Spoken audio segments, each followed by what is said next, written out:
बिस्मिल्लाहिर्रहमानिर्रहीम। नमरूद की आग से निकलने के बाद हजरत इब्राहीम अलैहिस्सलाम ने मुल्क शाम का रुख किया और वहीं ज़िंदगी बसर करने लगे। इस शहर में आकर हजरत इब्राहीम अलैहिस्सलाम का वास्ता ऐसे लोगों से पड़ा जो बड़े ही खूबसूरत और आला शान और शौकत वाले कपड़े पहनकर किसी जगह रवाना हो रहे थे। हजरत इब्राहीम अलैहिस्सलाम ने उन लोगों से पूछा कि तुम सब लोग कहाँ जा रहे हो। उन्होंने जवाब देते हुए कहा कि हम एक बादशाह के महल में जा रहे हैं। इनकी एक बहुत ही खूबसूरत लड़की है, वो ऐसी खूबसूरत है कि उस जैसी हसीन औरत इस दुनिया में कोई मौजूद ना है, लेकिन उसके लिए जो भी रिश्ता आता है वो उसका इनकार कर देती है। इसका कहना कि मैं अपनी पसंद के लड़के से शादी करूंगी। 7 दिन से मुसलसल ये सिलसिला जारी है कि सब लोगों वहाँ जाते हैं, वो शहजादी किसी को पसंद नहीं करती है, सबको महल के मैदान से जाने के लिए कह देती है। ये बात सुनकर हज़रत इब्राहीम अलैहिस्सलाम भी इन लोगों के साथ इस बादशाह के महल में ये अजीब मंजर देखने चले गए। जब सब लोग उस महल के मैदान में आकर बैठ गए तो वो शहजादी अपनी नौकरानियों के साथ बहुत अच्छे लिबास और चेहरे को ढांप कर एक बड़े से बर्तन में सोने चांदी के जवाहरात लेकर मामूल के सब लड़कों को देखने लग गई। शहजादी ने दूर से देखा कि आज इन लड़कों में एक ऐसा लड़का है कि जिसकी पेशानी नूर से चमक रही थी। शहजादी ने उस लड़के से अजीब कशिश महसूस की तो हज़रत इब्राहीम अलैहिस्सलाम के पास आई और सोने चांदी से भरा हुआ बर्तन हज़रत इब्राहीम अलैहिस्सलाम की गोद में उड़ेल दिया और वापस जाकर अपने वालिद के साथ तख्त पर बैठ गई। हज़रत इब्राहीम अलैहिस्सलाम को बादशाह के सामने लाया गया तो बादशाह ने अपनी लड़की से कहा, ऐ मेरी प्यारी बेटी, तेरी पसंद बहुत ही अच्छी है। तूने नेक और परहेजगार लड़के को पसंद किया है। ये लड़का मुझे माली लिहाज से गरीब लगता है। बादशाह ने लड़की से कहा, ऐ मेरी बेटी, ये गरीब और परदेसी लड़का है, इससे शादी ना करो। वहाँ जो लोग बैठे हुए थे उन्होंने बादशाह की बेटी से हज़रत इब्राहीम अलैहिस्सलाम की शादी करने के लिए हाँ करवा दी। शादी का सारा खर्चा बादशाह ने दोनों तरफ से खुद ही किया। बादशाह की लड़की की शादी का चर्चा सारे शहर में हो गया था। नाज़रीन गिरामी, इस शहजादी का नाम हज़रत सारा सलामुल्लाह अलैहा था, लेकिन बाज़ रवायत ये भी जिक्र की गई है कि हज़रत सारा की वालिदा हज़रत इब्राहीम अलैहिस्सलाम की खाला थी। कुछ रवायतों में ये बयान किया गया है कि सारा और अम्मा हुआ ऐसी खातूनें थी जो कि इंतहाई हसीन व जमील थी। हज़रत इब्राहीम अलैहिस्सलाम की शादी को अभी चंद दिन ही गुजरे थे कि आप अलैहिस्सलाम मुल्क मिस्र की तरफ हिजरत की। मिस्र में इस वक्त कप्तियों की हुकूमत थी और याद रहे कि कप्तियों के हर बादशाह को फ़िरौन के लक़ब से पुकारा जाता था। कुछ लोग समझते हैं कि फ़िरौन खास इस बादशाह का नाम था जो हज़रत मूसा अलैहिस्सलाम के ज़माने में था, जबकि फ़िरौन किसी भी बादशाह का नाम तारीख में नहीं रहा। फ़िरौन एक लक़ब है जो कि कप्तियों के तमाम बादशाहों के लिए बोला जाता है। उस वक्त उमर बिन इमरती अल कैस वहाँ का फ़िरौन बादशाह था। सफ़र पर जाते हुए लोगों ने हज़रत इब्राहीम अलैहिस्सलाम को कहा, इब्राहीम अलैहिस्सलाम, अपनी बीवी को साथ लेकर ना जाओ। मिस्र का बादशाह औरतों का बेहद शौकीन है, वह औरतों को अपनी हवस का शिकार बना लेता है। उसने खूबसूरत लड़कियाँ अपने सामने पेश करने के लिए आदमी रखे हुए हैं जो शहर से लड़कियाँ उसके पास लेकर जाते हैं। लड़कियों के साथ अपनी हवस पूरी करके उन लड़कियों को बेपनाह दौलत देता है। जब भी कोई नया मुसाफिर किसी औरत के साथ मिस्र में दाखिल होता है तो उस मिस्र के फ़िरौन के फ़ौजी उस औरत को गिरफ्तार करके सबसे पहले बादशाह के पास ले जाते हैं और वो फ़िरौन उस औरत को कुछ रातें अपने पास रख कर फिर छोड़ देता है। नाज़रीन गिरामी, याद रहे कि फ़िरौन के तमाम बादशाहों को फ़िरौन के लक़ब से पुकारा जाता था। ये भी याद रहे कि ये वाक़या सही सनदों के साथ मौजूद है और हदीस की भी तमाम किताबों में इसे सही हवालों से बयान किया गया है। लोगों की बात को सुनकर हज़रत इब्राहीम अलैहिस्सलाम के दिल में ये बात आई कि मैं तो काफ़ी बूढ़ा हो गया हूँ और सारा बेहद हसीन व जमील है। ऐसा ना हो कि जो ये लोग कह रहे हैं वो सच ना हो जाए।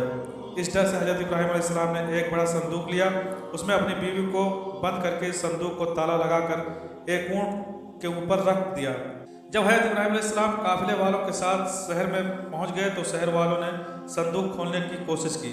हज़रत इब्राहीम अलैहिस्सलाम ने शहर के लोगों को संदूक न खोलने के लिए कहा और फरमाया कि तुम इस संदूक को मत खोलो, अगर तुमको इसके बदले सोना चांदी भी वसूल करनी है तो मैं भी देने को तैयार हूँ। जब शहर के लोगों ने हज़रत इब्राहीम अलैहिस्सलाम की ये बात सुनी तो इनके दिल में ये बात आई कि इस संदूक में ऐसा क्या चीज़ है जिसके बदले में ये आदमी हमको सोना चांदी देने के लिए तैयार हो रहा है।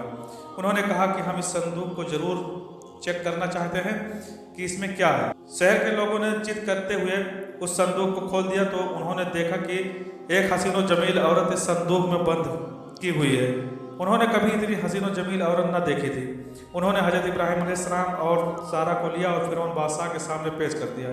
جب بادشاہ کی نظر سارہ پر پڑی تو بادشاہ نے حضرت ابراہیم علیہ السلام سے دریافت کیا کہ یہ عورت آپ کی کیا ہے؟ حضرت ابراہیم علیہ السلام جواب دیتے ہوئے فرمایا کہ یہ میری بہن ہے۔ حضرت ابراہیم علیہ السلام کا جواب سنتے ہی مصر کے بادشاہ نے کہا کہ تم اپنی بہن مجھ کو دے دو۔ حضرت ابراہیم علیہ السلام نے کہا کہ وہ خود جو فیصلہ کر لیں وہ مجھے منظور ہے۔ سارہ نے کہا میں پناہ مانگتی ہوں اللہ تعالیٰ سے، بادشاہ حضرت سارہ کے حسن کے بارے میں اپنے کارندوں سے آگاہ ہو چکا تھا۔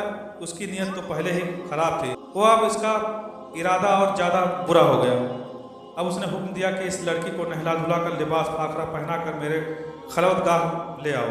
ملعون کے حکم کی تعمیل کی گئی۔ جب حضرت سارہ کو تیار کر کے فرعون کی خلوت گاہ میں پہنچا دیا گیا تو آپ وہاں پر اللہ کے حضور عبادت میں مصروف ہو گئی۔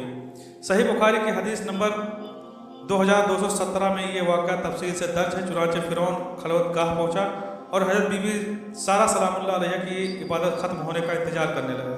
حدیث پاک کے الفاظ ہے کہ حضرت بی بی سارہ سلام اللہ علیہ نے اللہ پاک سے یوں دعا کی، اے اللہ اگر میں تجھ پر اور تیرے رسول ابراہیم علیہ السلام پر ایمان رکھتی ہوں اور اگر میں نے اپنے شوہر کے سوا اپنی شرمگاہ کی حفاظت کی ہے تو مجھ پر ایک کافر کو مسلط نہ کر۔ روایت میں اس طرح بیان کیا گیا کہ اللہ تعالیٰ نے اس وقت حضرت جبرائیل علیہ السلام کو بھیجا اور فرمایا کہ حضرت ابراہیم علیہ السلام کی آنکھوں سے پردہ ہٹا دو تاکہ وہ اپنی عورت کو دیکھیں۔ بادشاہ مصر اور سارہ جو بات چیت کریں وہ حضرت ابراہیم علیہ السلام خود دیکھیں اور سن سکیں۔ فرعون مصر حضرت سارہ کو اپنی طرف مائل کرنے کی کوشش کرتا رہا پر وہ ہر بار ناکام ٹھہرایا۔ پھر اس نے سارہ بیوی کے ساتھ زبردستی کرنا چاہی تو اللہ کی طرف سے زمین پھٹ گئی۔ بادشاہ مصر اپنے رانوں تک زمین کے اندر گھس گیا۔ جب اس کا کوئی چارہ نہ چلا تو اس نے سارہ بیوی کو کہا کہ یہ تو عورت جادوگر ہے۔ حضرت سارہ نے جواب دیتے ہوئے کہا، اے بدقسمت بادشاہ، میں جادوگر نہیں ہوں، میرا خاوند حضرت ابراہیم علیہ السلام اللہ کا بہت اچھا دوست ہے۔ اللہ غفور الرحیم ہے، سب کچھ دیکھنے والا ہے، وہ ظاہر و پوشیدہ کو اچھے طریقے سے جان جاتا ہے۔ میرا خاوند اللہ تعالیٰ سے یہ دعا کر رہا ہے کہ تیرے بری نیت میری طرف سے ٹل جائے۔ ہر بار اللہ تعالیٰ اپنی دوست کی دعا قبول کر رہا ہے۔ سارہ بیوی کی زبان سے یہ الفاظ سن کر مصر کے بادشاہ نے توبہ کر لی تو اللہ تعالیٰ نے اس کو زمین سے باہر نکالا۔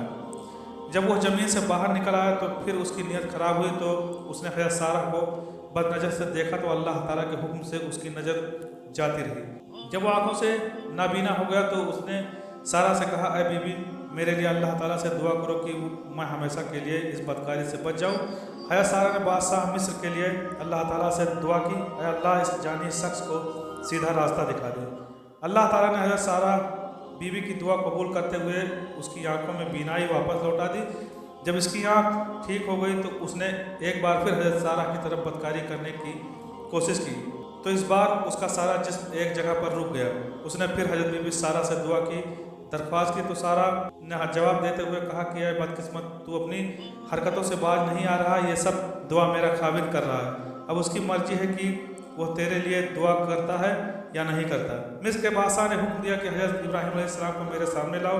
حضرت ابراہیم علیہ السلام کو مصر کے بادشاہ کے سامنے لایا گیا۔ ملعون نے حضرت ابراہیم علیہ السلام کو کہا، اے ابراہیم علیہ السلام میرے لیے دعا کرو، میں بہت ہی بے شرم انسان ہوں، میں نے تیرے ساتھ بہت ہی برا کرنے کی کوشش کی ہے۔